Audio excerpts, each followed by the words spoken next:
Salut à tous, j'espère que vous allez bien. Dans cette nouvelle vidéo, j'aimerais vous parler d'un des sujets qui me tient vraiment à cœur, qui est celui de l'évolution et le chemin que prend l'humanité aujourd'hui et de l'émergence d'une nouvelle humanité. C'est une connaissance qui a été répandue à travers de nombreux textes sacrés que l'humanité vit selon des cycles. L'humanité a des cycles d'évolution et elle est bien plus ancienne que ce qu'on nous a enseigné.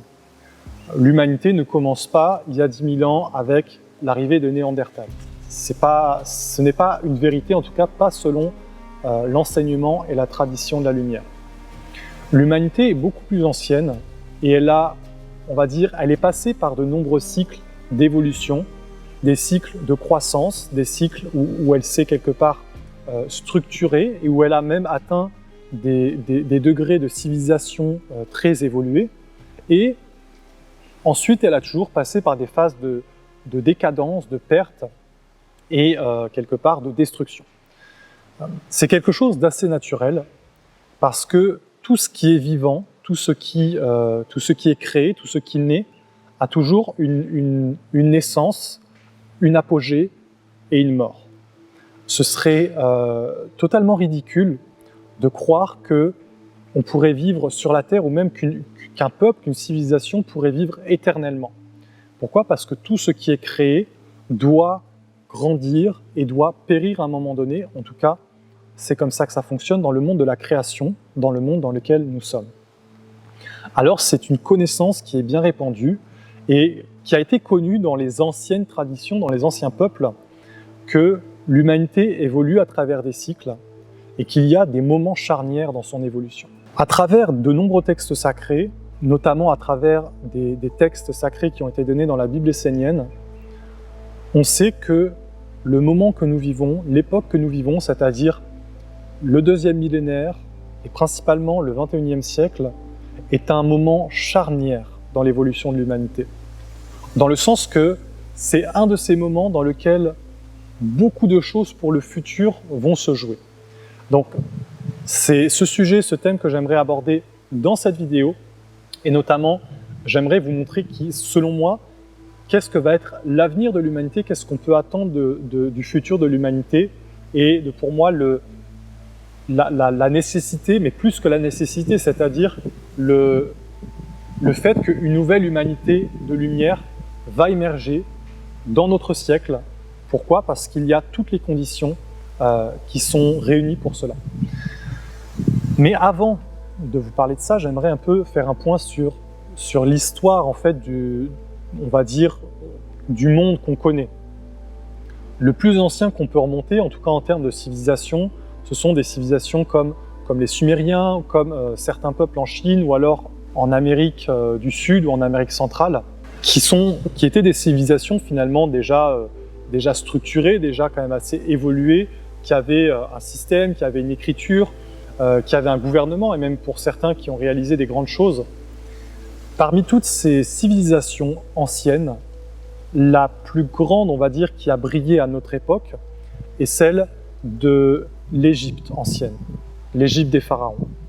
C'est cette civilisation qui est à notre époque, c'est-à-dire dans notre cycle, dans le cycle qu'on connaît, de ce qu'on a encore, on a encore des mémoires de cette civilisation. Pourquoi ? Parce qu'on a retrouvé des textes, on a retrouvé des bâtiments, on a essayé de déchiffrer en fin de compte tout ce savoir, mais surtout parce que l'Égypte ancienne est le peuple qui a été le modèle de notre monde occidental, le monde dans lequel on vit aujourd'hui. Alors ce qui est bien de comprendre avant, c'est que l'Égypte et même les peuples tels que les Incas, les Mayas, les Toltecs, les Sumériens, etc. ne sont pas apparus de rien. Ils ne sont pas apparus comme ça. C'est-à-dire, c'est pas Néandertal qui tout d'un coup s'est dit tiens, si j'inventais l'écriture et tout ça. Non, ça, c'est des cycles qui ont été beaucoup plus longs et en fait qui remontent à un passé beaucoup plus lointain. Avant que existe notre époque, il y a eu une autre époque qu'on a appelée l'ancienne humanité, l'ère de l'Atlantide, dont les anciens textes sacrés parlent comme étant le temps du déluge. Pourquoi ? Parce que c'est ce qui a marqué la fin de cette civilisation, de cette ancienne humanité, un cataclysme qui a en fin de compte décimé l'humanité à ce moment-là et qui a marqué, on va dire, la fin de ce cycle. Pourquoi? Parce que très peu d'êtres humains ont survécu à ce cataclysme. Et en fin de compte, géologiquement, ce cataclysme correspond à ce que les scientifiques appellent la fin de l'ère glaciaire. Donc voilà, ils ne savent pas vraiment ce qui s'est passé, mais il s'est passé des choses sur la Terre qu'on ne connaît pas forcément. Dans la tradition de la lumière, on appelle cette humanité donc l'humanité Atlante. Je ne vais pas rentrer dans les détails, j'ai fait une vidéo qui parle de l'Atlantide si ça vous intéresse. Je pourrais mettre le lien au-dessus de la vidéo. Ce qui est important de comprendre, c'est que cette civilisation et on va dire cette humanité ancienne de l'Atlantide était beaucoup plus évoluée que notre humanité. Elle était évoluée dans le sens où elle avait bâti tout un monde structuré, c'est-à-dire tout un gouvernement, tout un ordre, toute une synarchie, qui faisait que le peuple, en fin de compte, vivait dans ce qu'on appelait l'âge d'or. Et c'est en fin de compte, dans les anciens textes sacrés, religieux, c'est de là que vient le terme âge d'or. Le terme âge d'or fait référence à une époque perdue de l'humanité, à une époque où les hommes avaient atteint un savoir où en réalité étaient en communion avec des intelligences supérieures. Et je ne vous parle pas de quelque chose de fantastique, je vous parle de quelque chose de simple et de réel, de naturel. C'est-à-dire où certains êtres qui étaient initiés au mystère de l'esprit avaient accès à l'intelligence qui permet d'établir le royaume de Dieu. Ces êtres ont bâti des civilisations, des peuples, et ils ont fait régner la lumière sur la terre. Ils ont gouverné, on va dire, ceux qui étaient inconscients, c'est-à-dire le peuple, dans la lumière. Et ils considéraient quelque part le peuple comme des êtres, comme des enfants qui devaient être protégés. Et à cette époque, ils faisaient tout, en fin de compte, pour protéger les êtres non initiés du côté sombre.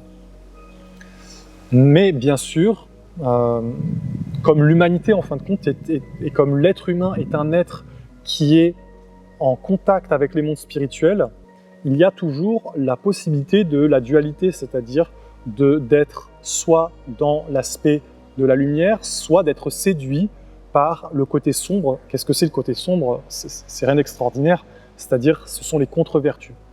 Le côté sombre, c'est la peur, c'est la guerre, c'est l'avidité, c'est le pouvoir.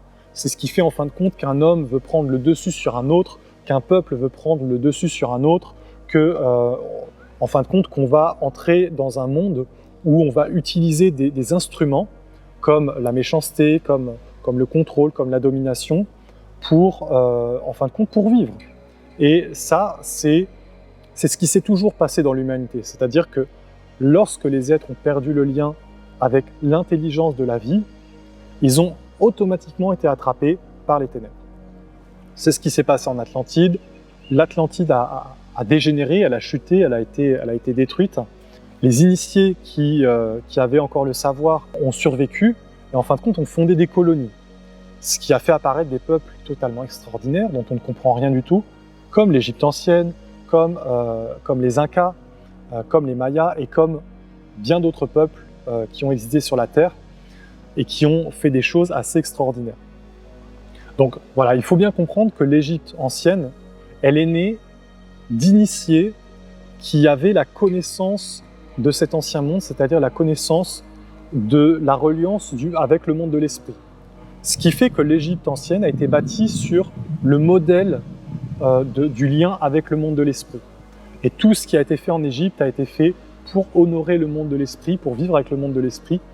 Qu'est-ce que le monde de l'esprit? C'est Dieu, c'est-à-dire c'est le monde des vertus, c'est le monde des anges, c'est la paix, c'est l'harmonie, c'est l'amour, c'est l'intelligence. Voilà. L'Égypte a bâti tout un monde là-dessus qui a duré pendant des milliers d'années. Il faut savoir que l'Égypte, ça a duré quand même longtemps. C'est pas comme notre petite civilisation industrialisée qui est toute nouvelle. Il faut savoir que c'est quelque chose qui a duré sur plusieurs milliers d'années avec une stabilité assez impressionnante. Une stabilité dans la culture, dans l'écriture, dans les rites, dans tout un tas de choses. Mais bien sûr, cette civilisation de l'Égypte qui était un soleil en fin de compte pour toute l'humanité, elle a bien sûr fini par dégénérer. Les peuples qui sont nés de l'Égypte, ce sont notamment la Grèce et après, on va dire, la Grèce, l'Empire romain. Il faut savoir que la civilisation grecque s'est basée sur le modèle égyptien pour baser sa civilisation. Et la civilisation romaine s'est basée sur la civilisation grecque qui elle-même tenait cela de l'Égypte, pour baser en fin de compte tout son système de gouvernance, son organisation. C'est-à-dire, en Égypte, il y avait quoi? Il y avait un pharaon, il y avait des prêtres, il y avait des dirigeants, il y avait des cultes, il y avait des mystères. Et en fin de compte, les parties de l'Égypte étaient divisées en différentes régions. Il y avait comme des préfets. Et en fin de compte, tout était structuré, mais pour une vie divine, pour une vie au service de Dieu, au service du Père et de la Mère. Lorsque les Grecs ont récupéré ça, c'était déjà plus au service de Dieu, ça a été mis au service de l'homme. Et d'ailleurs, on peut le voir dans l'art grec, parce que vous voyez, l'art égyptien, tout est divinisé. L'animal, la plante, tout est divinisé. Et quand on arrive à l'art grec, c'est l'homme. Vous voyez, c'est des statues avec des hommes, des statues de femmes, et même les divinités, Zeus, Héraclès, enfin voilà, toutes les divinités grecques sont représentées par des hommes. En tout cas, dans leur vision, par des statues qui ont forme d'être humain. Et en fin de compte, après, ça a été pris tout cela par l'Empire romain. L'Empire romain qui a été quelque part le fondateur de notre civilisation occidentale, parce que l'Empire romain a récupéré donc le christianisme pour en faire comme une base un peu de sa souveraineté. Donc, en fin de compte, de la chute de l'Égypte, on a la fin d'un peuple qui vivait avec Dieu, et après l'Égypte, on va dire, les êtres qui ont vraiment vécu et qui ont préservé la tradition de la lumière ont été des petites communautés qui étaient des petits groupes et pas forcément très nombreux. Notamment, on parle des communautés de la mer Morte, des Nazaréens, c'est-à-dire des Esséniens de la mer Morte, avec les manuscrits qu'on a retrouvés dans les années 50. Ces communautés étaient porteuses de la tradition de la lumière, de la tradition qui était vivante en Égypte. Et c'est dans ces communautés notamment que Jésus est apparu, que la Vierge était, et que des êtres comme Saint Jean justement ont vécu. Et après, on continue à transmettre l'enseignement de cette tradition qui est fondamentalement immortelle. Donc, de la chute de l'Égypte, il est apparu une petite filiation, une petite continuité d'êtres qui sont restés fidèles à ce monde de la lumière, pendant que les autres, on va dire, étaient attrapés par, on pourrait dire, une vie juste humaine. C'est-à-dire que les êtres qui se sont séparés quelque part de cet aspect de vivre pour une intelligence supérieure, de vivre pour les vertus, pour les anges, de vivre dans la réalité, c'est-à-dire pour la paix, pour le respect, et d'honorer les lois divines, tout cela, ça s'est perdu. Alors, de la chute de l'Égypte et de la naissance du judaïsme est apparu ce qu'on peut appeler les fausses religions, c'est-à-dire les religions qui ne sont pas des vraies religions, dans le sens qu'elles ne sont pas représentantes de la lumière véritable, c'est-à-dire ce sont des religions qui n'incarnent pas les valeurs qu'elles portent. C'est ce qu'on peut appeler ça les fausses religions, dans le sens que vous prenez le judaïsme n'incarne pas les valeurs de la loi divine transmise dans son enseignement. Vous prenez le christianisme, qui est une religion on peut dire qui n'est plus une religion divine, qui n'a peut-être même jamais été, parce qu'elle n'a pas été créée d'ailleurs par Jésus, et elle a été créée finalement par des êtres à sa suite, mais ce n'est pas vraiment lui le créateur de tout ça. En fin de compte, ce sont des courants qui se sont créés à l'initiative d'êtres qui étaient des porteurs de la tradition et de la lumière, mais comme les êtres humains n'étaient plus, à cette époque, éduqués dans les mystères et dans la tradition intérieure ésotérique, alors l'enseignement n'était plus vécu, et on voit par exemple dans le christianisme toutes les guerres de religion qu'il y a eu. Mais ces guerres de religion montrent que les religions étaient mortes. Pourquoi ? Parce qu'elles n'incarnaient plus les valeurs pour lesquels elles étaient les représentantes.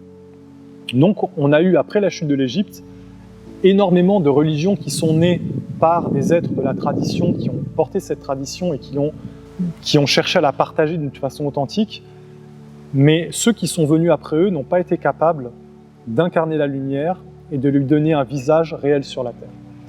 Ce qui fait que pendant plusieurs milliers d'années sur la terre, la vie a été quand même plutôt dure, et notamment pour les êtres qui avaient une aspiration à la lumière. La vie était plutôt dure, il y a eu beaucoup de persécutions, il y a eu beaucoup de génocides.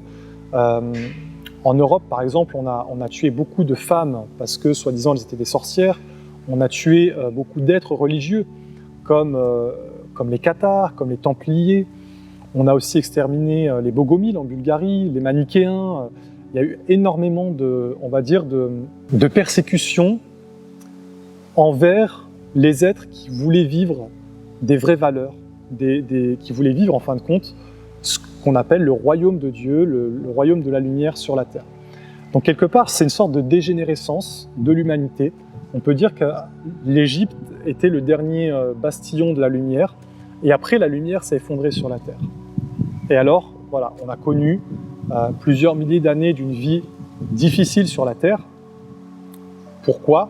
Par des religions fausses, par des religions qui n'étaient plus reliées à la source et qui ont quelque part conduit les êtres dans une sorte d'ignorance. On ne peut pas nier que, au Moyen-Âge, l'Église en Europe a volontairement maintenu les êtres ignorants. On ne peut pas le renier. C'est un fait, c'est une vérité. C'est d'ailleurs une des raisons pour laquelle, au bout d'un moment, les êtres humains ont voulu quelque part sortir de la religion, et ils se sont tournés vers la seule chose qui avait, on va dire, qui était en train d'émerger, et c'est le matérialisme. Le matérialisme, on va dire, la nouvelle religion du monde moderne, qui est le summum de la décadence. Pourquoi ? Parce que le matérialisme, c'est vraiment le règne d'une vie sans idéal supérieur. Donc, fondamentalement, sans vertu, sans âme, sans un sens supérieur à la vie. Bien sûr, je ne dis pas qu'il n'y a pas des vertus dans le matérialisme, parce que les matérialistes cherchent à vivre bien sur la terre et tout ça, mais aujourd'hui, après 300 ans de matérialisme, on sait le résultat que ça apporte. On sait que, on a bien vu après 300 ans ce que ça fait. Ce que, en fin de compte, l'activité de l'humanité qui se tourne vers le matérialisme engendre sur la Terre. Ça engendre une destruction massive de la vie, une destruction de la planète, une destruction du vivant et une perte des valeurs. Donc tout cela, il ne faut pas le voir comme quelque chose de mauvais, mais il faut le voir comme une réalité qui doit nous éveiller et qui doit nous montrer quelque part qu'est-ce qu'on veut dans le futur, qu'est-ce qu'on veut dans l'avenir. Est-ce qu'on veut continuer dans un monde de plus en plus matérialiste, de plus en plus technologique, dans un monde qui quelque part nous éloigne de plus en plus de la nature, qui détruit en plus la nature et qui nous éloigne de nos sens subtils, de notre vie intérieure et de la réalité des âmes que l'on est, parce que l'on est avant tout, on est des âmes avant d'être des corps. Est-ce que l'on veut aller vers ça ou est-ce qu'on veut aller vers autre chose ? Quelque part, dans ce monde du matérialisme, qui est pour moi, et qui a été en fin de compte nommé dans les anciens textes sacrés, comme on pourrait dire, comme le signal d'alarme qu'en fin de compte, que l'humanité allait vivre une grosse transition. Pourquoi ? Parce que le monde matérialiste dans lequel nous vivons, et cette philosophie matérialiste, elle est assez éphémère, dans le sens qu'elle ne peut pas durer. Elle est basée sur des ressources limitées, on va dire sur quelque chose qui est limité, donc qui ne peut pas durer, qui va forcément vers une extinction, qui va forcément finir par s'éteindre. Mais dans cette époque, le monde de la lumière, qui n'a jamais abandonné l'humanité, pourquoi ? Parce que le monde de la lumière a toujours parlé à travers des hommes et des femmes qui ont porté la lumière dans leur vie. Mais c'est resté petit, c'est-à-dire que ça n'a pas touché l'ensemble du monde.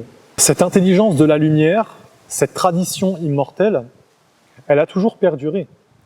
Et dans notre époque matérialiste, finalement, elle est comme en train d'entrer dans une renaissance. Pourquoi ? Parce que nous sommes arrivés à une époque, et c'est là où je veux en venir, c'est-à-dire cette transition quelque part entre un monde totalement matérialiste qui est vraiment en perte de valeur et en perte de sens, vers une nouvelle humanité, vers une nouvelle culture, vers une nouvelle civilisation de la lumière, une civilisation du respect, une civilisation de l'amour, une civilisation où, en fin de compte, on ne regarde pas l'autre comme notre ennemi, mais on le regarde comme un frère, comme une sœur, comme un être que l'on doit guérir si cet être est malade, et que l'on peut apporter le soutien, l'aide, la lumière, la sagesse. Donc, pour la tradition de la lumière, le moment dans lequel nous sommes, c'est-à-dire le début du deuxième millénaire et principalement le 21e siècle, est ce moment charnière où cette nouvelle humanité va émerger. En fait, cette nouvelle humanité, elle va émerger d'une façon assez organique, parce que l'intelligence matérialiste, qui est donc liée au monde satanique, quelque part, elle fait apparaître la réalité des choix qu'a fait l'humanité durant plusieurs milliers d'années. Le matérialisme intensif est l'aboutissement de choix que nous avons faits il y a plusieurs milliers d'années et que nous avons continué à faire, nos parents, nos grands-parents, nos arrière-grands-parents, mais en réalité c'est nous. Pourquoi ? Parce qu'on s'est réincarné de nombreuses fois à travers les époques et donc on a contribué à cela. Donc, il n'y a aucun jugement en réalité. Et c'est ça qui est beau dans la vision de la lumière, c'est qu'il n'y a aucun jugement, aucune condamnation, mais il n'y a qu'une réalité. Et aujourd'hui, nous sommes dans ce point charnière où c'est l'éveil à la réalité. Voilà, on est arrivé au siècle où l'humanité va s'éveiller à la réalité des conséquences de ses actes. Face à la conséquence de ses actes, il y a deux chemins. Soit tu cherches, c'est le chemin que va prendre une partie de l'humanité, soit tu cherches à lutter contre la nature, à te renforcer dans la technologie, et en fin de compte, à aller vers une technologie de plus en plus pointue et vers une séparation du vivant de plus en plus grande, soit tu choisis de retourner vers la réalité des mondes, c'est-à-dire vers la mer, vers la nature, vers la terre, vers une vie simple et vers des valeurs, et surtout vers un chemin intérieur, vers un chemin sacré, vers une tradition initiatique, une tradition des mystères, une tradition de la lumière. Pourquoi ? Parce que toute civilisation évoluée, elle est née des écoles des mystères, elle est née des sages, des initiés, elle est née d'hommes et de femmes qui étaient les porteurs de la lumière sur la terre et qui ont fait apparaître des écoles, qui ont fait apparaître une éducation, qui ont fait apparaître tout un monde pour, en fin de compte, pour engendrer des fils de la lumière, des fils et des filles de Dieu. Pourquoi ? Parce que s'il y a des fils et des filles de Dieu, c'est-à-dire des hommes et des femmes qui incarnent vraiment la lumière sur la terre, qui sont le Verbe de Dieu réalisé, alors c'est la bénédiction pour tous. Pourquoi ? Parce que ces êtres apportent la sagesse, ils apportent l'intelligence, ils apportent la connaissance, et surtout ils apportent le gouvernement de la lumière, le gouvernement de la sagesse, celui qui libère les mondes, qui libère pas seulement l'être humain, mais qui libère tous les règnes de l'existence. Et ces êtres sont capables d'engendrer un futur divin pour toute l'humanité. Et aujourd'hui, c'est ce qu'on est en train de voir. On est en train de voir un tournant dans l'humanité. On est en train de voir la tradition de la lumière qui est porteuse de ce chemin émerger de nouveau et faire émerger cette nouvelle humanité. Et la nation essénienne étant un des piliers dans cette nouvelle humanité, qui a vraiment pour mission de transmettre un enseignement de l'éveil intérieur, un enseignement de prendre sa vie en main. C'est exactement le même enseignement que celui du Christ, c'est-à-dire celui de l'individualisation, celui de devenir des êtres de lumière sur la terre et d'être des êtres responsables, de se lever, de prendre des décisions et de bâtir un nouveau monde. Mais pas de bâtir un nouveau monde avec nos concepts du monde actuel, mais de bâtir un nouveau monde en faisant premièrement le chemin de nous transformer intégralement à l'intérieur pour être des êtres qui incarnent des vertus et des valeurs divines, et pour ensuite incarner ces valeurs divines à travers toutes nos réalisations et toutes nos œuvres. Voilà, c'est pour moi aujourd'hui ce qui est en train d'apparaître, ce qui va devenir de plus en plus évident, et vous allez voir que dans ce siècle, dans ce 21e siècle, il va y avoir beaucoup d'épreuves pour l'humanité. Et dans ces épreuves, il y a une partie de l'humanité qui va choisir de retourner vers la réalité de la mer et d'une vie en accord avec les lois divines et avec les vertus, et une humanité qui va s'ancrer dans la technologie, dans le matérialisme, dans le monde artificiel. Et en cela, il n'y a rien de négatif, il n'y a aucun jugement, il n'y a aucune condamnation, mais il y a juste une réalité et une conscience à avoir. Parce que toi qui écoutes cette vidéo, qu'est-ce que tu veux dans le futur? Alors, lorsque tu seras confronté à des choix comme ça dans ta vie, pose-toi cette question, et même je te conseille de te la poser bien avant, de te la poser dès maintenant. Qu'est-ce que tu veux comme futur? Qu'est-ce que tu veux voir apparaître pour le futur de l'humanité? Et prends la décision de te mettre en action pour faire apparaître le futur que tu veux voir apparaître. Et de te mettre en action à partir des vertus, c'est-à-dire non pas en étant dans la colère, non pas en cherchant à détruire le système, et non pas en cherchant à améliorer le système non plus, parce qu'il ne faut pas vouloir le changer, ce système. Il est voué à s'éteindre. Mais de chercher à vouloir créer un autre monde, créer une nouvelle façon d'être, de participer avec ceux qui bâtissent, qui cherchent à bâtir ce nouveau monde, de s'unir, de participer et d'œuvrer concrètement pour faire apparaître cette nouvelle humanité. Cette nouvelle humanité, elle apparaîtra de l'union d'un grand nombre d'êtres humains dans un objectif commun, celui de vivre avec les vertus, de vivre dans la connaissance des lois divines et d'honorer la lumière, chacun à sa place, chacun là où on est, chacun dans sa mission, dans son œuvre, dans ce que l'on porte. Parce que chaque être humain porte dans son âme une mission particulière, et le plus important, c'est que chaque être soit dans son rayon, dans le rayon de sa mission, pour pouvoir l'accomplir. C'est ce qu'on appelle le peuple de Dieu. Le peuple des êtres qui sont assemblés, des individualités libres, qui sont assemblées pour bâtir et pour manifester le royaume de Dieu. Dans l'Apocalypse de Saint Jean, il a appelé ça la Jérusalem céleste, la nouvelle humanité. Et c'est ce qui est en train d'apparaître. Nous en sommes aux prémices. Alors, j'espère que ce message pourra vous donner une idée de ce que le futur pourra être et de comment l'avenir grandiose de l'humanité peut naître dès aujourd'hui, de nos choix, de nos décisions, de ce que l'on veut dans notre vie et des actes que l'on pose.